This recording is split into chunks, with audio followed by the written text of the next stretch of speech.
I think as far as this particular election goes, things are going to get crazier as we get closer to November. And, I think that's sort of by design to sort of try and get people, Americans, really engaged with electoral politics again, because I think most people have been really burnt out and really disillusioned with both parties. I think you're going to continue to see both parties attempt to energize their bases by very perhaps unconventional means, or, doing stuff that maybe they haven't done before. But, either way, I think, regardless of who wins, ultimately a lot of the same people are going to get what they want, because at the end of the day, so much of the stuff that the American people are tired of are really bipartisan agendas, right? And, regardless of who's in office, when there's a crisis, the same people tend to be called upon to solve the crisis. So, a good example of that would be the 2008 economic crisis. BlackRock was basically sent in to help handle the banker bailouts. And then during COVID, when Trump was in office, BlackRock was brought in to essentially design the COVID fiscal policy, which the ramifications of which we're still dealing with. That's just one example. But, there's so much, whether it's funding wars or funding the state of Israel, for example, and with billions of US tax dollars and things like that, there tends to be bipartisan consensus about a lot of things. But I think, there's an effort to sort of frame this as an election that's not that. Each group in their particular, partisan silos, think their candidate is going to be the answer and magically reverse all of this stuff. But unfortunately, both are essentially bankrolled by major forces in Silicon Valley specifically. And a lot of those Silicon Valley oligarchs tend to double as contractors to both the military and also intelligence communities. And so, maybe you'll have sort of the PayPal mafia crowd behind Trump this time, maybe because of JD Vance, but he's got,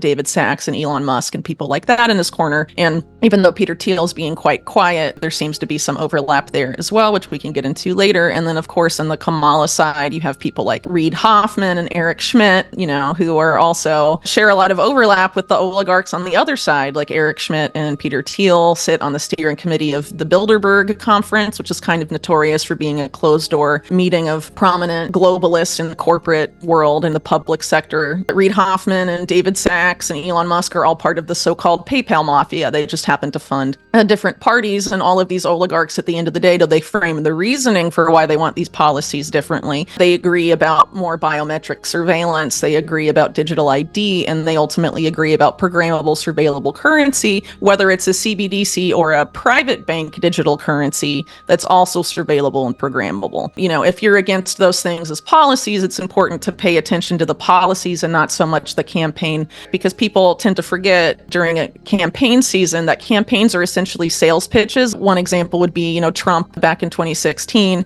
and 2015 campaigning that he was going to reinstate Glass-Steagall, and then when he was actually in office, allowed banks to be deregulated even further. And of course, there's plenty of examples for that for the Democrats as well. Obama being, a really glaring one with, being against the big banks during the 2008 economic crisis, and then having his entire cabinet essentially being chosen by Citigroup, right? Which arguably caused the crisis and had Glass-Steagall repealed to facilitate its merger in the late 90s. So, this is kind of stuff that, people forget, and it kind of makes me unpopular for bringing it up. Some people don't like to hear this stuff during election season because people get really emotionally invested in particular candidates. But getting emotionally invested in candidates is not my job. My job is to remind people the policy records of the candidates that are running and the ramifications of the policies that they're suggesting on the campaign trail. And so in the case of both Trump and I guess Kamala, who's going to just be an extension of the Biden administration, these people have been in office before, and we can compare what they said on the campaign trail to what they actually did before. And I think it's important to do that so people don't get burned this time, at least not as badly, assuming that, things are going to be different this time and getting really emotionally invested in that outcome and then have that not be the outcome. I think generally when politicians do not keep their campaign promises, and, we should pay attention to what they did when they were in office more than what they've said in the past on the campaign trail. At the end of the day, I do tend to dunk on both parties. Invariably, what happens in election season is if you dunk on one candidate, they'll just assume you support the other. So I have people thinking I support both Trump and Kamala when I don't support either at all. And my position for a long time has been that both parties have been essentially run by, organized crime for decades, probably close to 100 years in the case of the Democrats. So, I'm not really interested in playing those games, but, a lot of people have difficulty breaking from those cultural structures, really, that, people have been so used to going through every 4 years, pretty much, their entire lives.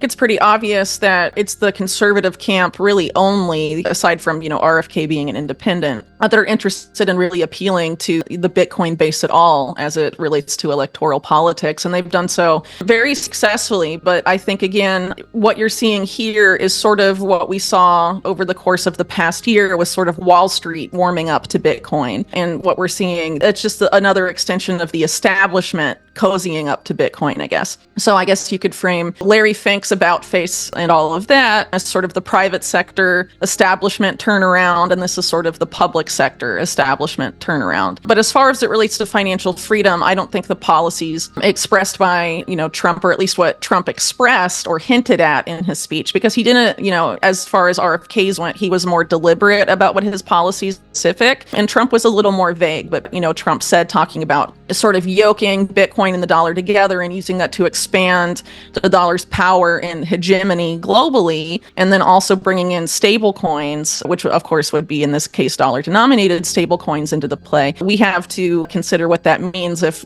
the reason we're voting for it is to ensure that Bitcoin will be used to propagate financial freedom globally. So, if you're of the opinion that you want Bitcoin to be, hyper Bitcoinization to come at all costs, even if that means it not being a tool for financial freedom anymore, or it being used by intelligence agencies to surveil people, or by Wall Street to their thing, then maybe it's fine. But if you're of the idea that, I want Bitcoin to be empowered to end irresponsible fiscal policy at the national level and want it to ensure financial freedom for everybody, then I don't think Trump's policies necessarily spell that out, unfortunately. And part of that has to do with the whole stable coin play. So Trump has been very openly against central bank digital currencies, but the problem with stable coins, particularly the big ones, is that they're just as programmable and surveillable as CBDCs could be. So most people are against CBDCs because of the programmability aspect and the surveillability aspect, being able to trace and surveil every dollar you spend.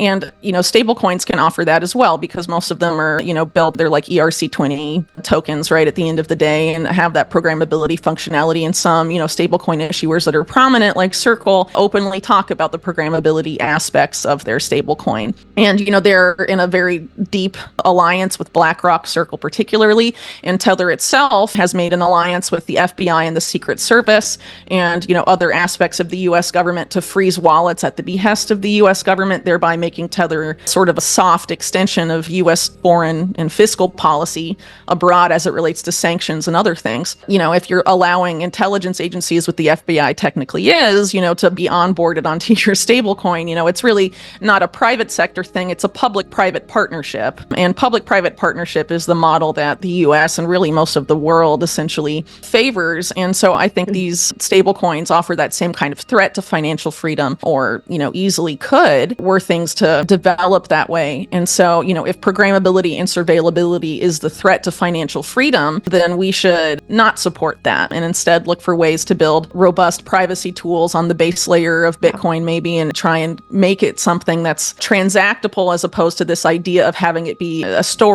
technology for asset storage, as Larry Fink says, and something no one spends and people just hold, which is, what, Larry Fink wants, and also, the way Bitcoin would be utilized in the framework that was laid out in the Trump speech at the conference.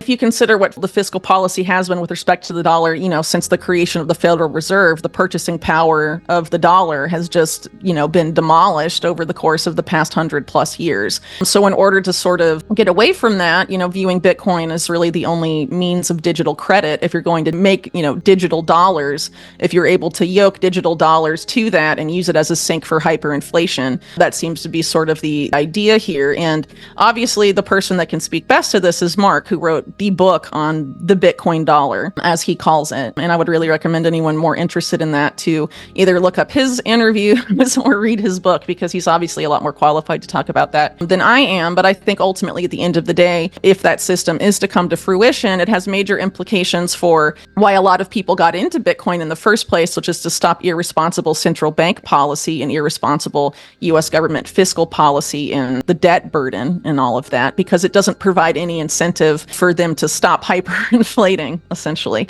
or creating more debt and all of that. They just the view seems to be that they could just use it as a sink for the debt. So I don't necessarily think that's the big win that maybe some people are framing it as. And I also don't see, necessarily perpetuating the hegemony of the dollar or fiat in general as necessarily a good thing, because, it's just sort of a symptom of the debt-based monetary policy that the world has had for a few hundred years now.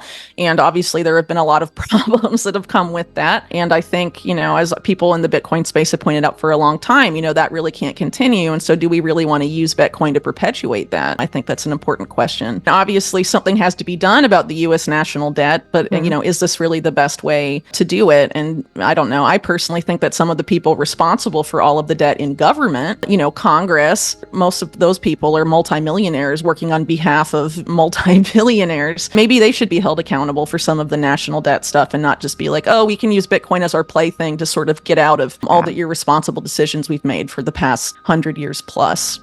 I think the system they're setting up, the goal is to have the US dollar, Bitcoin, and stablecoins all be part of the same ecosystem. And you see, prominent Bitcoin banks, as it were, like Zappo, marketing that they're the bridge between those three things, because the goal is to have those three things all be part of the same system, as it was essentially outlined by Trump's speech. As it relates to Bitcoin, I think that is not the answer. I think, if Bitcoin is the sound money, it should be what is transactable between people, and that robust privacy tools need to be built upon it. Because if the issue is surveillability, I think that needs to be tackled there. And I think, based on how this whole system's been described, the retail facing part of it would be the stable coins, and that people would just be holding but never transacting with their Bitcoin. But, there has to be consensus for that. And it seems like the establishment consensus, and there's a lot of people, in the Bitcoin space that are just, very caught up in the electoral politics and the emotions of it and feeling validated for what, the industry they've been in for several years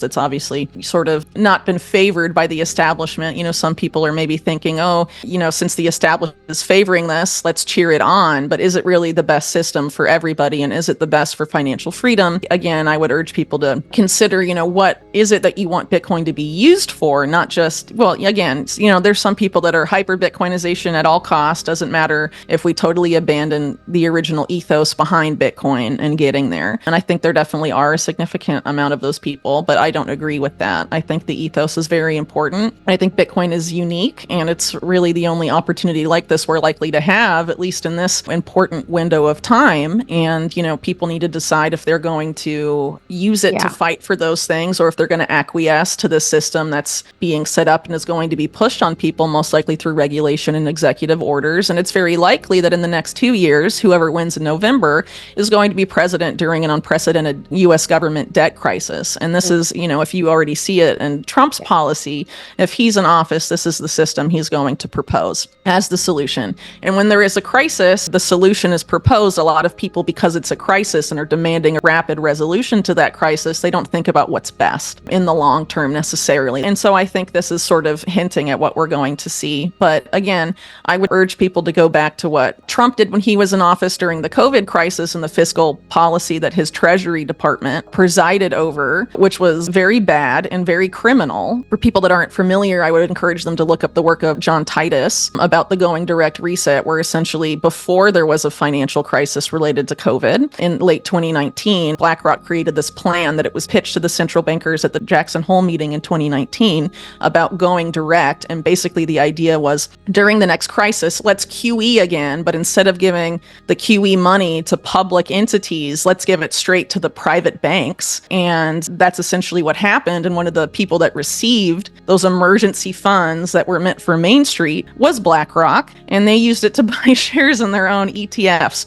instead of bailing out the people whose businesses were forced to close as part of government policy. And so really, this is one of the key reasons why you saw an unprecedented wealth transfer happen during COVID. So, Larry Fink's involvement in that, and also his involvement in the 2008 financial crisis, for example, these same people at Wall Street, when there's a crisis, affect these massive wealth transfers that take, money from regular Americans to the very top, who are now richer than ever, especially after COVID. And, regardless of who wins in November, when this debt crisis comes home to roost, that's what's going to happen. And I think they're going to use that as well to saddle the American people with surveillable, programmable money. Maybe it's more like if Kamala gets in, it'll be a CBDC. But it seems quite clear that if Trump gets in, it will be a private bank digital currency. Or again, I'm not super optimistic about that. But my view is that the government is essentially run by, organized crime and intelligence agencies that have fused what they do. And it's been very profitable for them. And they're going to continue to do that and pull the strings of both parties. And when there's a crisis, this is invariably what happens. And there's plenty of historical precedents to look at as far as the economics of it are concerned.